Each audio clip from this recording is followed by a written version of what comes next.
Genesis 28, 1 to 22. So Isaac called for Jacob and blessed him. Then he commanded him, "Do not marry a Canaanite woman. Go at once to Paddan Aram, to the house of your mother's father, Bethuel. Take a wife for yourself there, from among the daughters of Laban, your mother's brother. May God Almighty bless you and make you fruitful and increase your numbers until you become a community of peoples. May he give you and your descendants the blessing given to Abraham, so that you may take possession of the land where you now reside as a foreigner, the land God gave to Abraham." Then Isaac sent Jacob on his way, and he went to Paddan Aram to Laban, son of Bethuel the Aramean, the brother of Rebekah, who was the mother of Jacob and Esau. Now Esau learned that Isaac had blessed Jacob and had sent him to Paddan Aram to take a wife from there, and that when he blessed him, he commanded him, "Do not marry a Canaanite woman," and that Jacob had obeyed his father and mother and had gone to Paddan Aram. Esau then realized how displeasing the Canaanite women were to his father Isaac. So he went to Ishmael and married Mahalath, the sister of Nebaioth and daughter of Ishmael, son of Abraham, in addition to the wives he already had. Jacob left Beersheba and set out for Haran. When he reached a certain place, he stopped for the night because the sun had set. Taking one of the stones there, he put it under his head and lay down to sleep. He had a dream in which he saw a stairway resting on the earth, with its top reaching to heaven, and the angels of God were ascending and descending on it. There above it stood the Lord, and he said, "I am the Lord, the God of your father Abraham, and the God of Isaac. I will give you and your descendants the land on which you are lying. Your descendants will be like the dust of the earth, and you will spread out to the west and to the east, to the north and to the south. All peoples on earth will be blessed through you and your offspring. I am with you and will watch over you wherever you go, and I will bring you back to this land. I will not leave you until I have done what I have promised you." When Jacob awoke from his sleep, he thought, "Surely the Lord is in this place, and I was not aware of it." He was afraid and said, "How awesome is this place! This is none other than the house of God. This is the gate of heaven." Early the next morning, Jacob took the stone he had placed under his head and set it up as a pillar and poured oil on top of it. He called that place Bethel, though the city used to be called Luz. Then Jacob made a vow, saying, "If God will be with me and will watch over me on this journey I am taking, and will give me food to eat and clothes to wear, so that I return safely to my father's household, then the Lord will be my God, and this stone that I have set up as a pillar will be God's house, and of all that you give me, I will give you a tenth." Genesis 29, 1 to 35. Then Jacob continued on his journey and came to the land of the eastern peoples. There he saw a well in the open country, with 3 flocks of sheep lying near it, because the flocks were watered from that well. The stone over the mouth of the well was large. When all the flocks were gathered there, the shepherds would roll the stone away from the well's mouth and water the sheep. Then they would return the stone to its place over the mouth of the well.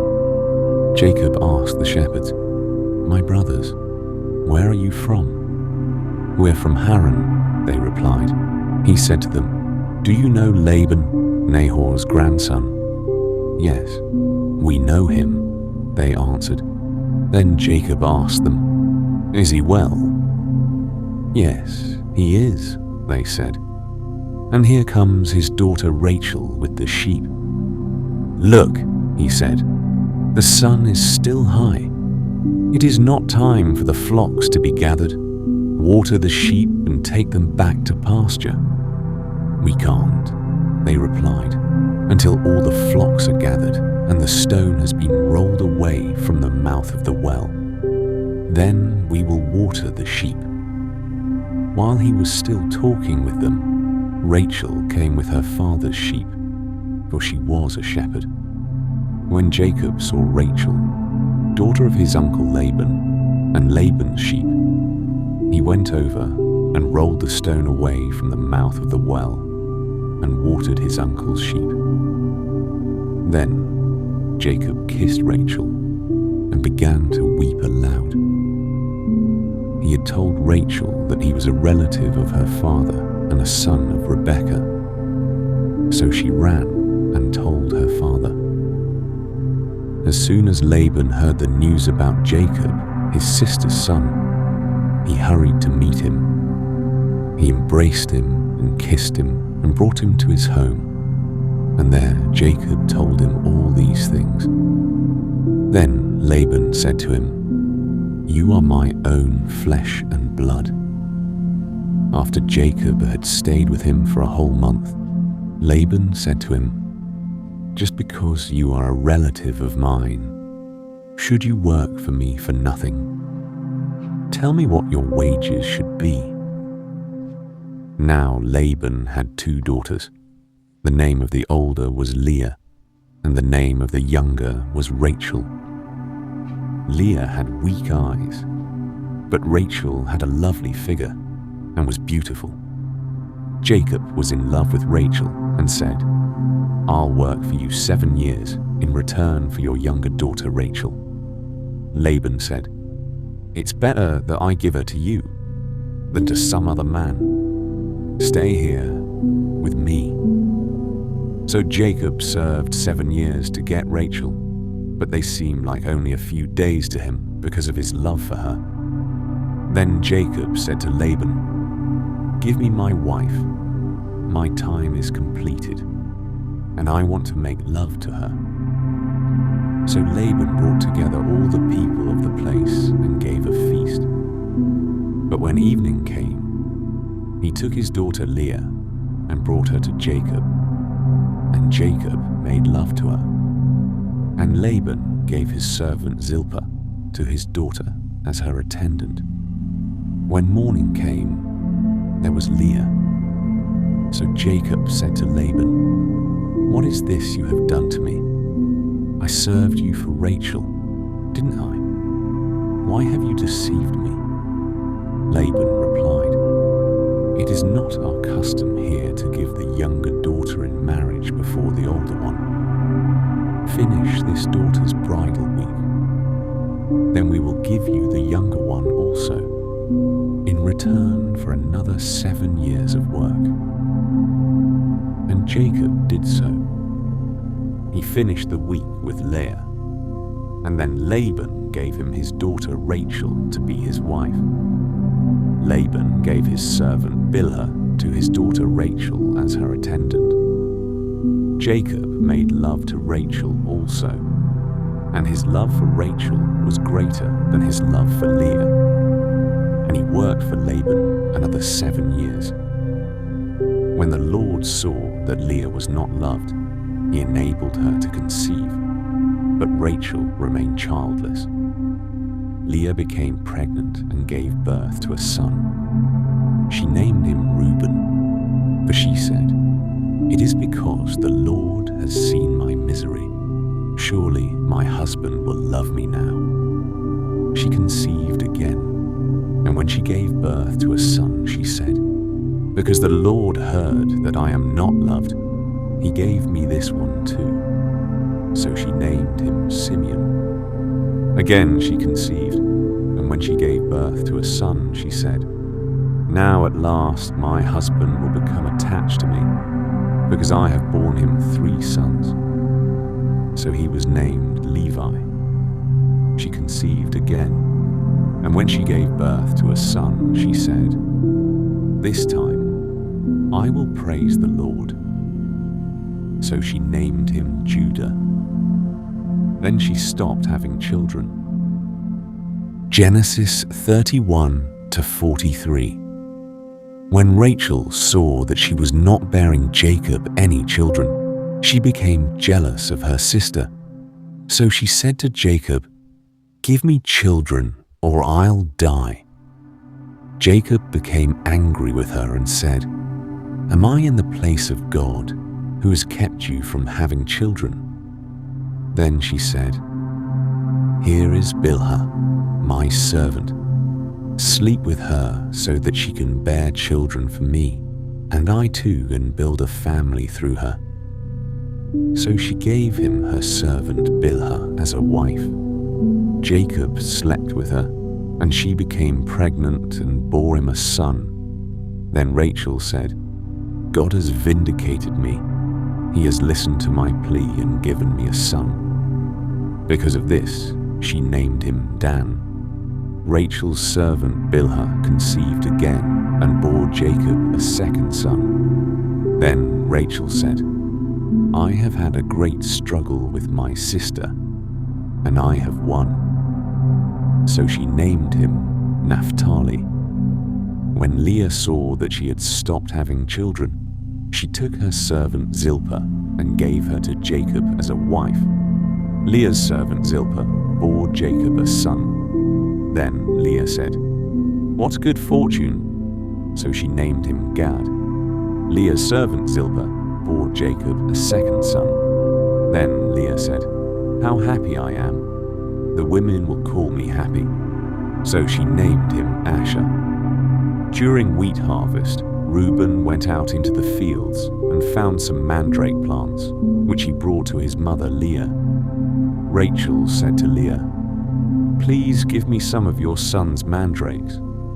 But she said to her, "Wasn't it enough that you took away my husband? Will you take my son's mandrakes too?" "Very well," Rachel said. "He can sleep with you tonight in return for your son's mandrakes." So when Jacob came in from the fields that evening, Leah went out to meet him. "You must sleep with me," she said. "I have hired you with my son's mandrakes." So he slept with her that night. God listened to Leah, and she became pregnant and bore Jacob a 5th son. Then Leah said, "God has rewarded me for giving my servant to my husband." So she named him Issachar. Leah conceived again and bore Jacob a 6th son. Then Leah said, "God has presented me with a precious gift. This time my husband will treat me with honor, because I have borne him 6 sons." So she named him Zebulun. Sometime later, she gave birth to a daughter and named her Dinah. Then God remembered Rachel. He listened to her and enabled her to conceive. She became pregnant and gave birth to a son and said, "God has taken away my disgrace." She named him Joseph and said, "May the Lord add to me another son." After Rachel gave birth to Joseph, Jacob said to Laban, "Send me on my way, so I can go back to my own homeland. Give me my wives and children, for whom I have served you, and I will be on my way. You know how much work I've done for you." But Laban said to him, "If I have found favor in your eyes, please stay. I have learned by divination that the Lord has blessed me because of you." He added, "Name your wages, and I will pay them." Jacob said to him, "You know how I have worked for you, and how your livestock has fared under my care. The little you had before I came has increased greatly, and the Lord has blessed you wherever I have been. But now, when may I do something for my own household? What shall I give you? He asked. Don't give me anything, Jacob replied. But if you will do this one thing for me, I will go on tending your flocks and watching over them.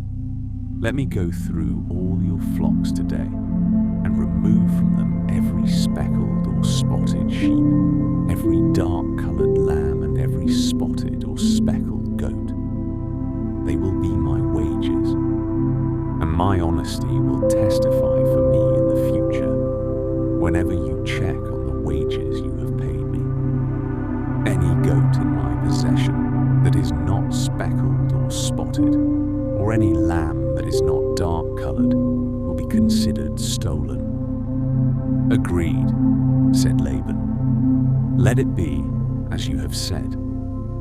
That same day, he removed all the male goats that were streaked or spotted, and all the speckled or spotted female goats, all that had white on them, and all the dark-colored lambs, and he placed them in the care of his sons. Then he put a 3-day journey between himself and Jacob, while Jacob continued to tend the rest of Laban's flocks. Jacob, however, took fresh-cut branches from poplar, almond, and plane trees and made white stripes on them by peeling the bark and exposing the white inner wood of the branches. Then he placed the peeled branches in all the watering troughs, so that they would be directly in front of the flocks when they came to drink. When the flocks were in heat and came to drink, they mated in front of the branches, and they bore young that were streaked or speckled or spotted. Jacob set apart the young of the flock by themselves, but made the rest face the streaked and dark-colored animals that belonged to Laban. Thus he made separate flocks for himself, and did not put them with Laban's animals. Whenever the stronger females were in heat, Jacob would place the branches in the troughs in front of the animals, so they would mate near the branches. But if the animals were weak, he would not place them there. So the weak animals went to Laban, and the strong ones to Jacob. In this way the man grew exceedingly prosperous, and came to own large flocks, and female and male servants, and camels and donkeys.